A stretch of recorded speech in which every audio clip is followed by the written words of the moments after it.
नमस्कार, मैं अनिका आर्यन हाजिर हूं जीएम फसलों से जुड़े एक खास मुद्दे के साथ। अनाज का बेहतर उत्पादन हो, इसके लिए उन्नत बीजों की जरूरत से इनकार नहीं किया जा सकता है, लेकिन क्या इसके लिए प्राकृतिक व्यवस्था से कोई छेड़छाड़ करनी चाहिए? ये सवाल जुड़ा है अनाज, फलों और सब्जियों के जेनेटिकली मॉडिफाइड यानी जीएम क्रॉप्स को मंजूरी देने के प्रयासों से। जीईएसी यानी जेनेटिक इंजीनियरिंग अप्रूवल कमेटी ने मई में बीटी बैंगन के फील्ड ट्रायल को मंजूरी दे दी है। इसके बाद से ये मामला फिर सुर्खियों में आ गया है। इसके अलावा बगैर जांचे परखे और सरकार की मंजूरी के चोरी छिपे जीएम क्रॉप्स को खेतों में उतारने के मामले भी सामने आए हैं। इसे खेती, पर्यावरण और इंसानी सेहत तक के लिए खतरे के तौर पर देखा जा रहा है। किसान नेता जीएम खाद्य फसलों को कॉर्पोरेट खेती को बढ़ावा देने और किसानों की बीज स्वाधीनता को खत्म करने वाला कदम बता रहे हैं। इनका आरोप है कि सरकार बीटी कॉटन की वजह से आ रही समस्याओं को एक सिरे से नजरअंदाज कर रही है। इन्हीं सवालों और आशंकाओं पर केंद्रित है आज की हमारी ये विशेष चर्चा। बीटी बैंगन, हाँ या ना?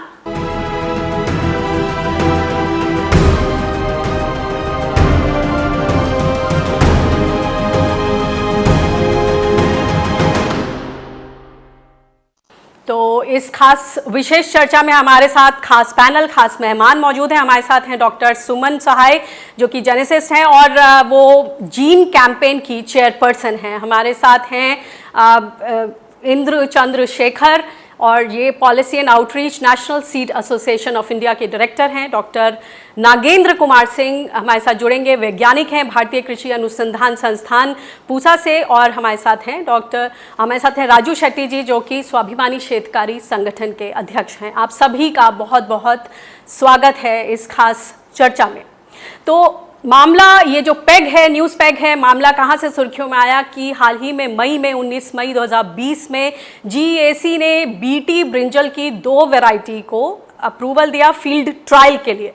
और इससे फिर से जो पूरी डिबेट है कि बीटी क्रॉप्स फूड क्रॉप्स में आनी चाहिए या नहीं आनी चाहिए, इस सब पर और ज़्यादा तफसील से समझते हैं। सबसे पहले डॉक्टर सुमन सहाय, आपके पास आना चाहूँगी।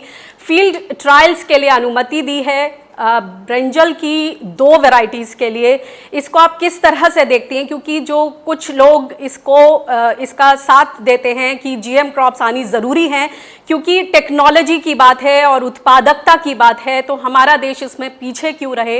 लेकिन कुछ सोच समझकर फूड क्रॉप्स में बीटी को इजाज़त नहीं दी गई थी। अब जब ये फील्ड ट्रायल्स की बात हो रही है, पहले भी हुए हैं फील्ड ट्रायल्स, मगर हमेशा विरोध होता रहा है, इस पर आपका क्या टेक है? देखिए, साइंस होनी चाहिए और फील्ड ट्रायल्स भी होने चाहिए, लेकिन ईमानदारी से हमको अपने डेटा इकट्ठे करने चाहिए और ईमानदारी से इन डेटा का एनालिसिस होना चाहिए और इस डेटा को जनता को बताना चाहिए। हम इसलिए खासतौर से ये कह रहे हैं कि जनता को बताना चाहिए क्योंकि आज से कई साल पहले, बीटी बैंगन आज का किस्सा नहीं है, बड़ा पुराना किस्सा है।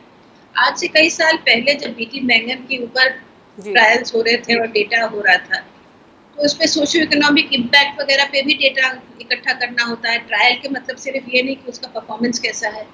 उस वक्त जीन कैंपेन ने आरटीआई के माध्यम से उस डेटा को देखने की मांग की थी और उस वक्त सरकार ने कहा था कि ये कॉन्फिडेंशियल बिजनेस इंफॉर्मेशन है, ये हम आपको नहीं देंगे।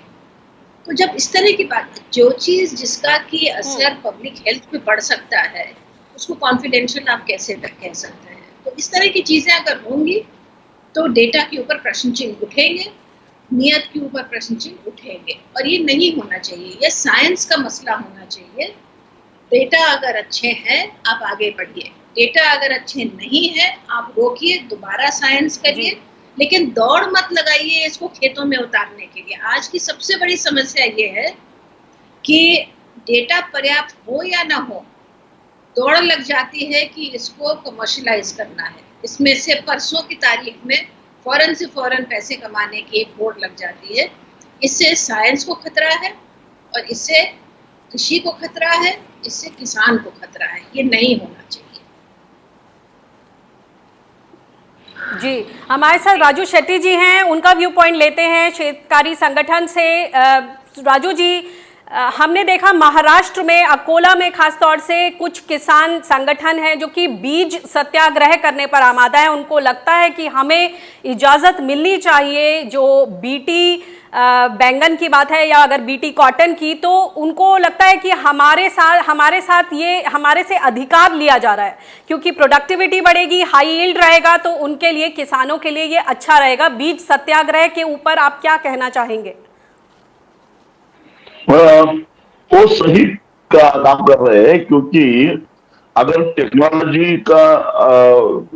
टेक्नोलॉजी जो पूरे विश्व में बाकी किसानों को मिलती है और हमारे किसानों को नहीं मिलती है, तो किसान सत्याग्रह करेंगे ही, क्योंकि यहाँ मामला प्रोडक्टिविटी का है, मामला अफोर्डेबल वेजिटेबल रेट्स का है। क्योंकि एक तरफ हमारे ऊपर प्रेशर है कि गरीब लोग चाहते हैं कि सब्जी सस्ती में मिले, और इसलिए तो कोशिश करनी चाहिए कि उसका लागत कम हो, उसका प्रोडक्टिविटी बढ़े।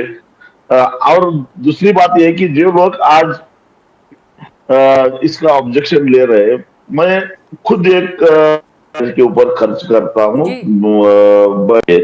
तो इसका मतलब जी इंद्र शेखर जी, आपके पास आना चाहती हूँ कि जो सीड है, बीटी सीड, सबसे पहले इस टेक्नोलॉजी को संक्षिप्त में समझाने की कोशिश करें हमारे दर्शकों के लिए कि किस तरह से ये खतरा है। BT1, BT2 अगर कॉटन की बात करें, और फिर HT BT, herbicide tolerant BT की बात हो रही है।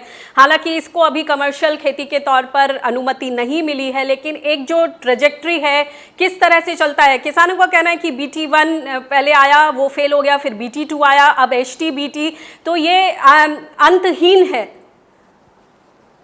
शुक्रिया। देखिए, सबसे पहली बात यह है कि देश के किसानों के साथ और जैव विविधता के साथ बहुत बड़ी 420 हो रही है।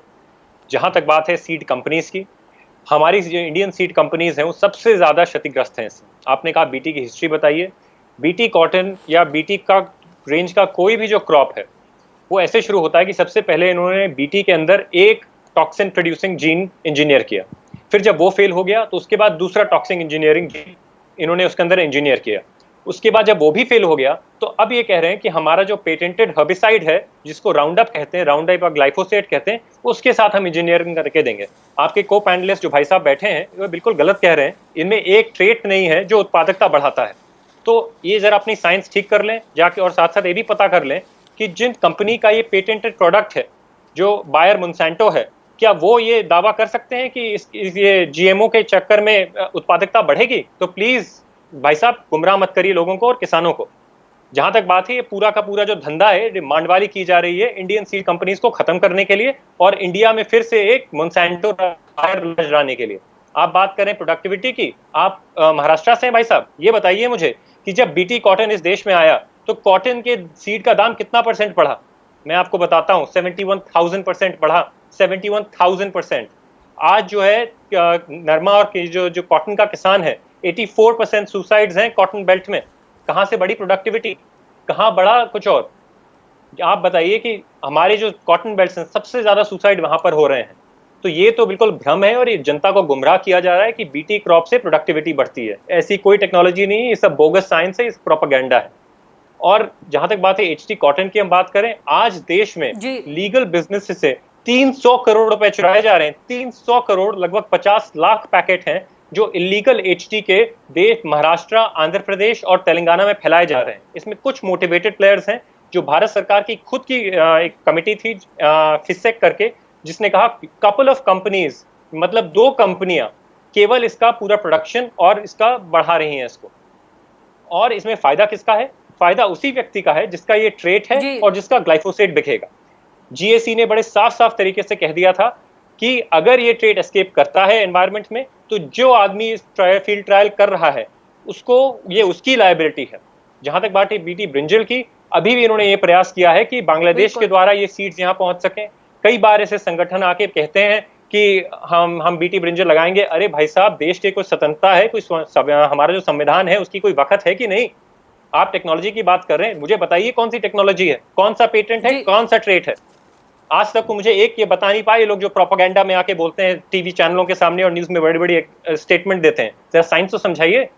हमारे साथ नागेंद्र कुमार सिंह हैं जो कि साइंटिस्ट हैं आईसीएआर से। उनसे समझते हैं। सर, ये बताएं कि जो ये पॉइंट्स रखे हैं डॉक्टर सुमन सहाय ने, अभी इंद्रशेखर जी ने सामने रखा है कि जो ये बीटी के बीज हैं, जो बीटी फसल है, ये पर्यावरण के लिए, इंसानों की सेहत के लिए, मिट्टी के लिए ये कहीं ना कहीं जहरीली है और इनसे ये प्रूवन स्टडीज भी हैं, ये फेल कर गई हैं। और इसके अलावा जो 300 करोड़ रुपए का जो ये इलीगल तरीके से जो बीज आ रहे हैं जगह जगह से, जो जेनेटिक कंटैमिनेशन की बात उन्होंने सामने रखी, इस पर आपकी क्या राय है? भारत सरकार कभी हाँ कभी ना करते करते फील्ड ट्रायल्स भी हो रहे हैं, लेकिन जिन चीजों का ख्याल रखना है, क्या उनका ख्याल रखा जाता है? स्ट्रिक्ट मॉनिटरिंग, उस पर क्या कहेंगे? बिल्कुल, मैं सहमत हूँ इस बात से कि जो भी गवर्नमेंट के रेगुलेशंस हैं उनको स्ट्रिक्टली हमें इन्फोर्स करने की ज़रूरत है। और इसके पहले डॉक्टर सुमन सहाय जी ने भी वही बात कही है कि विज्ञान पर आधारित काम होना चाहिए। और ये जो जीएम फसलें हैं इनसे बहुत फ़ायदा भी हुआ है, लेकिन हमारे यहाँ जो उसकी मॉनिटरिंग या कंट्रोल है उसको थोड़ा और अच्छे से करने की ज़रूरत है, क्योंकि जो इलीगल बीटी जो ग्रो हो रहा है, इलीगल बीटी एसटी जो ग्रो हो रहा है, वो नहीं होना चाहिए इस तरह की चीज़ें। और जहाँ तक अभी एक भाई साहब ने बोला है जी कि टेक्नोलॉजी को ही कंडेम कर दिया है, और जी मतलब मैं उससे सहमत नहीं हूँ, क्योंकि जब बीटी आया है उसके बाद किसानों को बहुत फ़ायदा हुआ है और मोर देन 95% से अधिक किसानों ने इसको अपनाया है। और अगर किसानों को फ़ायदा नहीं होता तो फिर वो चोरी से बीटी एसटी क्यों उगा रहे हैं? इसका मतलब कि फ़ायदा हो रहा है तभी उगा रहे हैं। किसानों को कोई किसी चीज़ के लिए फोर्स नहीं कर सकता है, लेकिन हमारे सिस्टम में खामियां तो हैं, उससे मैं एग्री करता हूं कि हमारा थोड़ा और फास्ट होना चाहिए और उसको टेस्टिंग प्रॉपर होना चाहिए। अगर नहीं है अच्छा तो उसको रिजेक्ट कर दीजिए, पर उसको लटका के मत रखिए। बीटी ब्रिंजल पे यहाँ मॉरिटोरियम लग गया कितने साल पहले, और बांग्लादेश में धड़ल्ले के साथ बहुत अच्छी के साथ उग रहा है, वहाँ पर भी उत्पादकता बढ़ गई है और किसानों का पेस्टिसाइड यूज कम हो रहा है, वहाँ कोई प्रॉब्लम नहीं है। लेकिन हमारे यहाँ प्रॉब्लम है, वो इनडेफिनिट मॉरिटोरियम ऐसे ही चला आ रहा है। तो हमें सारी चीज़ें अच्छी तरीके से और प्रॉपर मॉनिटरिंग के साथ करना चाहिए, बट हमें टेक्नोलॉजी को नहीं कंडेम करना चाहिए, क्योंकि आज के युग में बिना टेक्नोलॉजी के हम अपनी उत्पादकता नहीं बढ़ा सकते हैं। और जहाँ तक भाई साहब ने कहा कि उत्पादकता कहाँ बढ़ी है, डॉक्टर सुमन सहाय आपके पास आना चाहती हूँ। जी जी, अपनी बात उत्पादकता होती है ना कि प्रति एकड़ में हमें कितना उत्पादन हो रहा है, वही उत्पादकता होती है। वो दो तरीके से होती है, या तो उत्पादन क्षमता बढ़ जाए या जो लॉसेज होते हैं उनको कम किया जाए। तो इस केस में जो लॉसेज को कम किया जाता है, जब बीटी जो बाल बाल नहीं लगेगा तो उत्पादकता बढ़ जाएगी। वो तो रिकॉर्ड में है कि डबल हो गई है उत्पादकता उतने ही क्षेत्र से। तो इस तरह के भ्रम न फैलाए जाए। मैं उसकी समर्थन नहीं करता हूँ कि कोई मल्टीनेशनल आपको आके आपको एक्सप्लॉइट कर रहा है या कोई इलीगली कर रहा है, ये सब कुछ भी नहीं होना चाहिए। लेकिन अगर आप टेक्नोलॉजी को ही कंडेम कर देंगे तो स्वदेशी कुछ हो चुका कुछ भी नहीं, कोई भी नहीं बना पाएगा ना, तो उसकी टेस्टिंग होगी ना, तो किसान बेनिफिट होंगे और इस तरह से वो इलीगली ही कल्टीवेट करेंगे। बीटी कार्टन कैसे रिलीज हुआ था उसका भी हिस्ट्री हम लोगों को पता है। जी, बीटी फसल को लेकर कुछ किसान, खासतौर से हरियाणा में, जहां पिछले दिनों बीटी बैंगन की खेती की खबरें भी सामने आई थी इलीगल तरीके से, उस पर जो किसान हैं उनका क्या मानना है? किसान संगठनों ने वहां पर जाकर जो बीटी बैंगन की फसल है उसको नष्ट कर दिया था। कुल मिला के इन किसानों का किस तरह का रवैया है बीटी फसल को लेकर, आइए सुनते हैं। बीटी सीड जो है वो आज से करीबन 97-98 में आया था, और उस टाइम पर भी हमने कहा था कि किसानों को बहुत ज़्यादा दुष्प्रभाव पड़ेगा। उसमें जो है नहीं इतना जहर प्रयोग किया जाता है कि आम आदमी का स्वास्थ्य, आम पशु का स्वास्थ्य और आम पेड़ पौधों का स्वास्थ्य, सभी का जो है नहीं स्वास्थ्य खराब होने की उसमें दरकार है। और उसको मद्देनजर रखते हुए हमने इसका ज़बरदस्त विरोध किया था। हरियाणा में उस टाइम पर 98 के अंदर इंद्री के अंदर बीटी राइस का जो है नहीं वहाँ पर प्रयोग किया गया, और बीटी राइस का गोरखपुर के अंदर, आपका लखनऊ के अंदर जो है नहीं प्रयोग किया गया 2 जगह पर। और जबकि भारत सरकार ने उसकी कोई अनुमति नहीं दे रखी थी। सिर्फ मोनसोंटेंटो कंपनी को यहाँ आने की इजाज़त सरकार ने दी। जहर रहित बीज जो है वो तैयार करवाया, और ये कहा अगर किसानों को बहुत बड़ा फायदा होगा। एक बार अगर बोने के बाद में उस बीज को दोबारा जो आप जो है तैयार करेंगे तो बीज की जर्मिनेशन नहीं होती, और जर्मिनेशन अगर उसकी हो भी जाती है तो उसके बाद में उसके अंदर जो है नहीं कोई भी फल किसी किस्म का भी नहीं आता। तो इसलिए बार बार जो है नहीं किसान ने वही मतलब कंपनी का बीज लेना पड़ेगा। बार बार किसान ने जो कंपनी दवाई देगी वही उसके ऊपर असर करेगी, दूसरी उसके ऊपर कोई दवाई नहीं असर करेगी। अगर कोई बीमारी आएगी तो इतना भयंकर एरिया हो सकता है कि वह सारा का सारा जो है प्रांत को भी खाली कर सकती है। तो उसको मद्देनजर रखते हुए किसान जो है इसका विरोध करते हैं। जो ये कंपनियां जो बीज लेकर के इस तरह आ रही है, वो किसान को प्रतिबंधित करके, गुमराह करके और तरह तरह के फसलों के प्रलोभन बता करके इस तरह के बिजाई करवा रही है, जो कि सही नहीं है। क्योंकि कंपनी के अपने नियम है, कंपनी अपने नियम में काम कराएगी।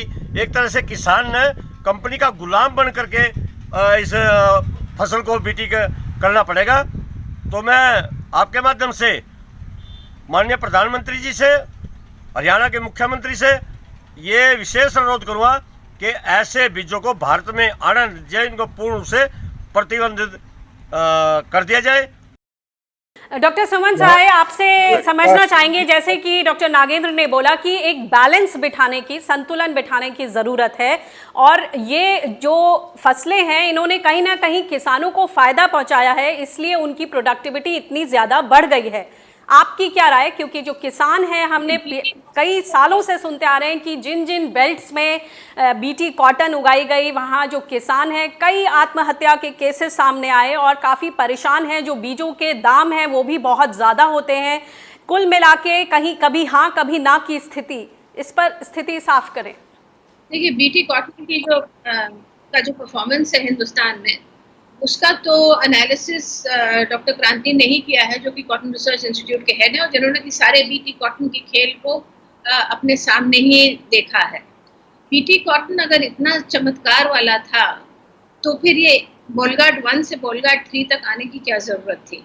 तो इसलिए ये शॉर्ट टर्म सोल्यूशन है, और शॉर्ट टर्म सोल्यूशन से जो नुकसान होता है, जिसके मतलब सेकेंडरी पेस्ट जो हो गए हैं, वो हम उससे लड़ते रहेंगे। वो एक बहुत बड़ी समस्या हमारे लिए इस टेक्नोलॉजी ने खड़ी कर दी है, जो कि टेक्नोलॉजी पहले जो कि समस्या पहले नहीं थी। और आज आंकड़े आपके बताते हैं कि आपका पेस्टिसाइड यूज और बहुत ज्यादा बढ़ गया है, क्योंकि सेकेंडरी पेस्ट जो है वो निकल आए हैं, जो पिंक बॉलवर्म है, ऊपर से रेजिस्टेंस पैदा हो गया है। ये तो बायोलॉजी का मूल मंत्र है। कभी भी कोई पेस्ट जो है वो हमेशा के लिए आप दबोच के नहीं रख सकते हैं, वो उठेगा। आपको हम एक और मिसाल याद दिला दें, सिंथेटिक पायरेथ्रॉइड वाली जो पेस्टिसाइड्स थी, बड़ा चमत्कार था साहब, बड़ा उसमें ढिंढोरा पीटा गया कि इसका बड़ा फायदा हुआ है। क्या हुआ आखिर? सारे पेस्ट रेजिस्टेंट हो गए और हमको सिंथेटिक पायरेथ्रॉइड्स को हटाना पड़ा। रही बात HT की, आपका विजुअल दिखा रहा है HT-BT। HT माने हर्बिसाइड टॉलरेंस, और हर्बिसाइड टॉलरेंस हमारे यहाँ इलीगल है, अभी इसको अनुमति नहीं दी गई है। पहली चीज तो ये है जी। दूसरी चीज ये है कि हर्बिसाइड टॉलरेंस जो है वो ग्लाइफोसेट के लिए टॉलरेंट बनाया गया है। यानी आप हर्बिसाइड टॉलरेंट क्रॉप को अगर लगाएंगे तो आप ग्लाइफोसेट का छिड़काव, जो कि एक वीडिसाइड है, जो कि खरपतवार को मारता है, उसका इस्तेमाल अनिवार्य है। आज की तारीख में बायर जिसने मॉन्सांटो को खरीदा है, रोज कान पकड़ के रोता है, अरबों, मिलियंस में नहीं बिलियंस में ये डैमेजेस दे रहा है किसानों को, क्योंकि ग्लाइफोसेट पाया गया है और प्रूव किया गया है कि इससे कैंसर पैदा होता है। और कोर्ट्स के माध्यम से, अमेरिकन कोर्ट्स के माध्यम से लोगों को हर्जाना दिया जा रहा है, और छोटी मोटी रकम में नहीं, बिलियंस ऑफ डॉलर्स में हर्जाना दिया जा रहा है। तो वो ग्लाइफोसेट जिससे कि कैंसर पैदा होता है, जिससे कि आपकी सारी खरपतवार खत्म हो जाएगी, उसको क्या आप हिंदुस्तान लाना चाह रहे हैं? और हम खरपतवार के विषय पे एक चीज और कहते हैं जी, जो अमेरिका में खरपतवार होगा वो हमारे यहाँ खरपतवार नहीं है। गेहूं के खेत में या धान के खेत में वो चौलाई का साग होता है, जो हम साग खाते हैं, हमने झारखंड में जहाँ हम काम करते हैं, बिल्कुल एक खेत में से कम 60-70 प्रकार के ऐसे पौधे हैं जो कि खाद्यान्न में इस्तेमाल होते हैं, यानी कि साग और सब्जी की तरह इस्तेमाल होते हैं। इसको आप नष्ट करेंगे ग्लाइफोसेट से, आप उन जड़ी बूटियों को नष्ट करेंगे जो कि हमारे गांव के वैद्य और हकीम जिनसे देसी इलाज करते हैं, वो आपके नजर में खरपतवार है, उसको आप नष्ट करेंगे। और आप उस हरियाली को नष्ट करेंगे जिसको कि हमारे गाय भैंस बकरी जो है चारा की तरह इस्तेमाल करते हैं। तो ये भगवान, ये कहाँ की अकल है कि आप ऐसी टेक्नोलॉजी लाने की तैयारी कर रहे हैं, ये बहाना बना के कि किसान चाहता है, किसान ये चाहता है कि उसको कैंसर हो जाए, किसान ये चाहता है कि इस उसकी पर जड़ी मैं बूटी जो एक उपलब्ध है बार उसको मुफ्त में राजू वो खत्म शेट्टी कर जी दी से जाए। रिएक्शन किसान सीधे ये लेना चाहता है चाहूंगी, कि 70-72 क्योंकि राजू जी का कहना है कि किसान चाहते हैं और हम टेक्नोलॉजी से पीछे कैसे भाग सकते हैं। लेकिन राजू जी ये बताइए कि यहाँ पर ये भी सवाल है ना कि जो किसान हैं, क्या उनको संपूर्ण तरीके से इस टेक्नोलॉजी की, जेनेटिक इंजीनियरिंग की उनको ठीक से वाकिफ हैं वो इस टेक्नोलॉजी से कि किस तरह के बदलाव आते हैं, क्या क्या टॉक्सिन्स इंट्रोड्यूस होते हैं, और खाली प्रोडक्टिविटी की जो जादुई छड़ी है उससे क्या काम चलने वाला है? क्योंकि अब हम जैव विविधता की बात कर रहे हैं, हम प्राकृतिक खेती की बात कर रहे हैं, हमारे देश में सरकार उस पर ध्यान देने की बात कर रही है। इस सब के बीच किस तरह से इस पर आगे बढ़ा जाएगा? देखिए, इसका इसके बारे में जो अध्ययन करना है वो काम हमारे एग्रीकल्चर यूनिवर्सिटी का है, आईसीआर का है। उनको अगर ये इसमें किसानों का कुछ एक किसान इसमें किसान की खेती बर्बाद हो सकती है, तो क्यों नहीं आईसीआर आगे आकर बोलती है, क्यों एग्रीकल्चर यूनिवर्सिटीज हमारे नहीं बोलते हैं? और ये रिसर्च का काम है, रिसर्च जो होना चाहिए। हमारे देश में 2 लॉबी है, एक है पेस्टिसाइड्स की लॉबी, दूसरी है सीड्स लॉबी। और इन दोनों के टकराव में किसान को क्या चाहिए, किसान क्या चाहता है, ये कोई सुनने के लिए तैयार ही नहीं है। मैं आपको बता रहा था कि मैं खुद बैंगन उत्पादक किसान हूँ। पर हेक्टर मैं 4 लाख से भी ज्यादा रुपए सिर्फ पेस्टिसाइड के ऊपर खर्च करता हूँ। जो हम स्प्रे करते हैं इतना जहरीली होता है कि कभी कभी अगर सूंघने से भी आदमी बेहोश हो जाता है। तो इतना जहर हम छिड़कते हैं बैगन के ऊपर। हम यही चाहते हैं कि दिन ब दिन जो कीड़ा है, कीटक है, उनके ऊपर रेजिस्टेंस बढ़ रहा है, जो वायरस है उसके ऊपर रेजिस्टेंस बढ़ रहा है, वो कंट्रोल नहीं हो रहे हैं। अगर टेक्नोलॉजी का यूज करके, इस्तेमाल करके अगर ये कंट्रोल हो सकता है तो क्यों न करे, यही हमारा सवाल है। और खास करके मैं ये सवाल पूछना चाहता हूँ, आज 80% किसान कॉटन में क्यों BT2 और STBT इस्तेमाल कर रहे हैं? क्योंकि बीटी अप्रूव्ड है भाई साहब, और बाकी चीजें अप्रूव नहीं है। बहुत सारे लीगल है, एक लीगल है। इसका मतलब किसान ये चाहता है कि मुकदमा हो तो होने दो, लेकिन मुझे उत्पादन बढ़ना चाहिए, पेस्टिसाइड का चाहिए, यही किसान चाहता है। सर, मुद्दा तो यही है कि खाली उत्पादन की बात नहीं करनी है ना, यहाँ पर तो पोषण की, जैव विविधता की, मिट्टी की सेहत की, लोगों की सेहत की भी उतनी ही जरूरत है। जिस तरह के हम देख रहे हैं, अभी कोविड-19 को झेल रहे हैं, तमाम तरीके की अजीबोगरीब बीमारियां आ रही हैं, टिड्डियों का हमला है, जलवायु परिवर्तन है। इंद्रशेखर जी, आपके पास आना चाहूंगी कि आप इस पर क्या कहेंगे, किस तरह की पॉलिसी होनी चाहिए? किसानों का कहना यही है कि इसके बारे में आईसीआर को सोचना चाहिए, उसको स्टडी करना चाहिए। इंद्रशेखर जी, आपकी प्रतिक्रिया किस तरह के? आपने बोला कि जो किसान हैं उनको ये नहीं पता होता है, जब वो फील्ड में जाते हैं वो बता नहीं पाते कि कौन सा बीज है, उनको जानकारी नहीं दी जाती, सिर्फ एक जादुई छड़ी पकड़ा दी जाती है कि उत्पादकता हो जाएगी। मगर क्या हमारे लिए इस वक्त वही जरूरी है? उत्पादकता के साथ और तमाम मुद्दे हैं, उस पर कौन ध्यान देगा और ये किसकी जिम्मेदारी होनी चाहिए? देखिए, सबसे जरूरी बात यह है कि जैसे आपने बताया, एक सीड लॉबी है, पेस्टिसाइड लॉबी है, एक किसान लॉबी भी है जो कॉर्पोरेट बैक्ड है। अगर आप देश के असली किसानों की बात करें तो जो भारतीय किसान संघ जैसे संस्थान हैं जो जाके पूरे महाराष्ट्र में इसके खिलाफ प्रदर्शन कर रहे हैं। और दूसरी बात जो है, पहली बात तो ये बीटी ब्रिंजल उत्पादन बढ़ाता ही नहीं है, ये एक भ्रम है इसका। और आपने कहा शोध करने का काम आईसीएआर का है, तो यार आप, भारत सरकार ने तो मॉरेटोरियम लगा रखा है एचटी क्रॉप्स पे, भारत सरकार ने मॉरेटोरियम लगा रखा है बीटी ब्रिंजल पे, क्योंकि वो जानते हैं, उनके वैज्ञानिकों ने बोल चुका है कि ये देश के हित में नहीं है। भारत में जहां पे लगभग 40,000 सब वेराइटीज हैं बैंगन की, और पता नहीं कितने साल से हमारे पूर्वजों ने उस पर काम किया है, आप आके एक थोड़े कॉर्पोरेट पैसों के लिए पूरा का पूरा उसको खत्म करना चाहते हैं। ये बिल्कुल एक जलील हरकत है देश के प्रति, और देश बिल्कुल ये देशभक्ति के खिलाफ है। आप ऐसा मानिए कि आपको क्या लग रहा है कि मुझे आप साइंस समझा नहीं पा रहे हैं, रेगुलेशन समझा नहीं पा रहे हैं, बस बार बार ये बोल रहे हैं। समय की पाबंदी है, ये बताएं कि अब जो ये 3 अध्यादेश भी आ गए हैं, आप कहां ट्रेजेक्टरी जाते देख रहे हैं? कॉन्ट्रैक्ट फार्मिंग बोला जा रहा है, किसान आशंकित हैं कि कॉन्ट्रैक्ट फार्मिंग आई तो जो ये जीएम क्रॉप्स हैं वो भी, उनके लिए भी दरवाजे खुल जाएंगे। संक्षिप्त में नहीं, कॉन्ट्रैक्ट फार्मिंग में अगर आप कोई रेगुलेशन नहीं रखेंगे तो फिर सत्यानाशी है भारतीय हमारे कृषि संविधान की, हमारी सारी की सारी कृषि स्थिति की। और ये एक चीज समझ लीजिए, और ये हम लोग को हमेशा समझना चाहिए, कृषि, अगर कृषि खत्म हुई इस देश में तो आप गाते रहिएगा सुबह से रात तक कि हम आत्मनिर्भर बनेंगे और हम फलना बनेंगे, बिना कृषि के कुछ नहीं संभव है।